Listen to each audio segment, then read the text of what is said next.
검찰 수사권 축소법, 이른바 검수완박법을 그대로 유지해도 된다는 헌법재판소의 최종 결론이 나왔습니다. 헌재는 입법 과정에서 국민의힘 의원들의 권한이 침해된 점은 인정하면서도 입법 자체가 무효라는 주장은 받아들이지 않았습니다. 또 법무부 측의 청구는 각하했습니다.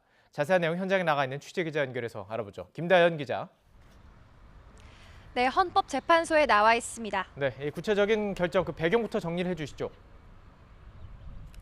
네, 우선 권한쟁의 심판은 재판관 9명 가운데 5명 이상의 찬성으로 인용이나 기각, 각하 결정이 나오는데요.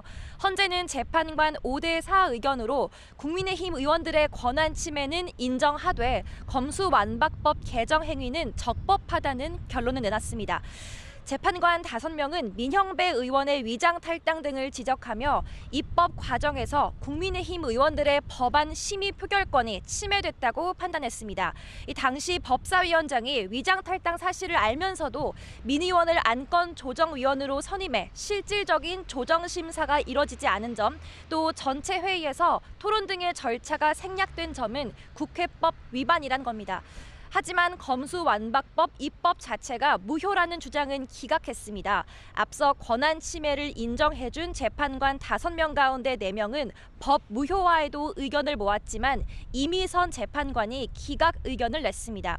법안 심의 표결권이 전면 차단된 건 아니라서 국회 기능을 형해화했다고까지 볼 수는 없다는 취지입니다. 법무부와 검찰이 청구한 심판은 재판관 5대4 의견으로 각하 결정이 내려졌습니다. 법무부 장관은 수사권과 기소권을 직접 행사하지 않으므로 소송 자격 자체가 없다는 취지입니다. 헌재는 또 검사들의 주장과 달리 수사권과 기소권은 헌법에 근거를 둔 것이 아닌 입법 사항이라 권한 침해 가능성 자체가 인정되지 않는다고도 지적했습니다. 자, 이 과정을 들어보면 재판관 의견이 상당히 팽팽했던 것으로 보이는데 소송 당사자들 선고 결과 어떤 반응을 보이고 있습니까? 네, 선고가 끝나고 국회 측 대리인은 헌재의 판단을 존중한다고 짧게 말했습니다. 청구인으로서 직접 선고를 지켜본 전주회 국민의힘 의원은 아쉬움을 전했습니다. 헌재가 국회 위헌적 행위에 대해 무효라고 판단하지 않은 건 의회 독재 방기이자 비겁한 판결을 한 거라고까지 말했습니다. 각하 판결을 받아든 법무부와 검찰도 아쉬워했습니다. 한동훈 장관은 퇴근길 취재진과 만나 헌재 결론에 공감하기 어렵다며 검수완박법에 대한 실질적인 답을 듣지 못해 유감스럽게 생각한다고 말했습니다. 대검찰청도 아쉽지만 어떠한 법률 아래서도 국민의 기본권을 보호하는 본연의 업무를 흔들림 없이 수행하겠다고 밝혔습니다.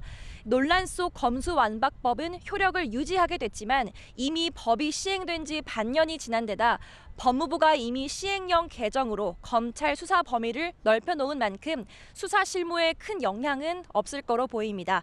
지금까지 헌법재판소에서 YTN 김다연입니다.